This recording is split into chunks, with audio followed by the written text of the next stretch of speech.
بسم اللہ الرحمن الرحیم۔ حضرت ابن عباس رضی اللہ تعالیٰ عنہ سے روایت ہے، نبی کریم صلی اللہ علیہ وسلم نے فرمایا، 5 دعائیں بہت قبول کی جاتی ہیں: مظلوم کی دعا حتیٰ کہ بدلہ لے لے، حاجی کی دعا حتیٰ کہ لوٹ آئے، غازی کی دعا حتیٰ کہ جنگ بند ہو جائے، بیمار کی دعا حتیٰ کہ تندرست ہو جائے، مسلمان بھائی کی پشے پشت دعا۔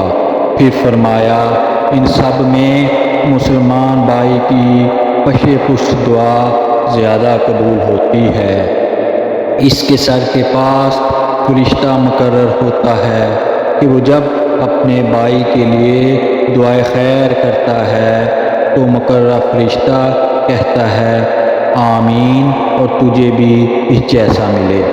حضرت ابو ہریرہ رضی اللہ تعالیٰ عنہ فرماتے ہیں، رسول اللہ صلی اللہ علیہ وسلم نے فرمایا، 3 شخصوں کی دعا رد نہیں ہوتی: روزہ دار کی جب افطار کر رہا ہو، انصاف والے حاکم کی، اور مظلوم کی دعا کو اللہ تعالیٰ بادلوں کے اوپر اٹھا لیتا ہے، اس کے لیے آسمان کے دروازے کھول دیے جاتے ہیں، اور رب تعالیٰ فرماتا ہے، مجھے اپنی عزت کی قسم، میں تیری ضرور مدد کروں گا، اگرچہ کچھ دیر بعد صحیح۔ اللہ تعالیٰ ہم سب کی دعاؤں کو قبول فرمائے، آمین بجائے نبی۔ السلام علیکم۔